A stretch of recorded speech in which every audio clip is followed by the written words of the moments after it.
என்ன ஏகே அஜித்குமார் பார்த்தீங்கன்னா தமிழ் மக்களுக்காகவும் அவங்களோட ரசிகர்களுக்காகவும் ஒரு கடிதம் எழுதியிருக்காரா. அந்த கடிதத்தை படித்தாலே ரொம்பவும் மனசு உடஞ்சி எழுதியிருக்காருன்னா அப்படி அந்த கடிதத்தில் என்ன தான் இருக்குன்னு இந்த ஒரு வீடியோவில் தெரிஞ்சுக்க போகிறோம். ஸோ நம்ம சேனல் நீங்கள் புதுசாக வந்தீங்கன்னா மறக்காமல் சப்ஸ்கிரைப் பண்ணிட்டு வீடியோக்கு ஒரே ஒரு லைக் கொடுத்து உங்கள் ஃப்ரெண்ட்ஸுக்கு எல்லாருக்கும் ஷேர் பண்ணி விட்டுருங்க.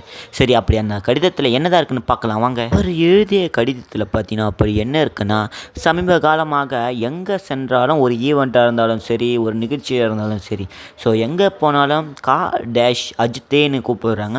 ஸோ அது பார்த்தீங்கன்னா அவருக்கு மன உளைச்சலை ஏற்பட்டதுக்கும் சொல்கிறாரு. ஸோ இதை பார்த்தீங்கன்னா அப்படி சொல்லாதீங்க. இதுக்கு முன்னாடி பார்த்தீங்கன்னா தலை அஜித்துன்னு கூப்பிட்டுருந்தாங்க. அதுவே அப்படி கூப்பிட வேணாம், என்ன நார்மலாக அஜித்குமார்னு கூப்பிட்டாலே போதுன்னு சொல்லியிருந்தாங்க. ஆனால் இப்போ பார்த்தீங்கன்னா டேஷ் அந்த டேஷில் என்ன இருக்குன்னா, கடவுளே அஜித்தே இந்த மாதிரி டைலாக்கை நிறைய பேர் சொல்லின்னு வராங்க. ஸோ அதனால் நான் கடவுளுக்கு நிகராக இருக்க மாட்டேன். ஸோ என்ன அஜித்து மட்டும் கூப்பிடுங்க, அஜித் அப்படி இல்லைனா ஏகேன்னு கூப்பிடுங்க, இது மட்டும் போதும் எனக்காக. ஸோ இந்த மாதிரி தேவையில்லாமல் கூப்பிட்டு என்னை மன உளைச்சலுக்கு ஏற்படுத்தாதீங்க நான் ஒரு டேரக்டாக சொல்லியிருக்காரு. அஜித்தே கடவுளே இந்த ஒரு கோஷம் பார்த்தீங்கன்னா பொதுமக்கள் அதிகமாக கூற இடத்துல தான் கோஷம் போகிறதா சொல்லியிருக்காரு. ஸோ இது பார்த்தீங்கன்னா அவரை ரொம்பவும் கவலை செய்கிறதா சொல்லியிருக்காரு.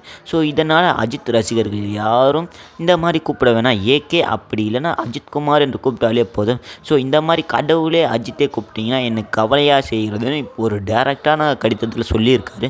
ஸோ அவங்களோட ரசிகர்களுக்காக இது அனுதாப கடிதமாக இது என்ன, ஸோ ரொம்பவும் பாசமாக எழுதியிருக்காருன்னு தான் நான் சொல்வேன். இந்த ஒரு கடிதத்தை எல்லோரும் கவனிக்க வேண்டும். ஸோ இதை தான் பின்பற்றதும், சட்டத்தை மீறி நம்ம பின்பற்றக்கூடாது. அவருடைய எழுதிய கடிதத்துக்கு நம்ம மரியாதை செய்ய வேண்டும். அதனால் இந்த மாதிரி கூப்பிடாமல்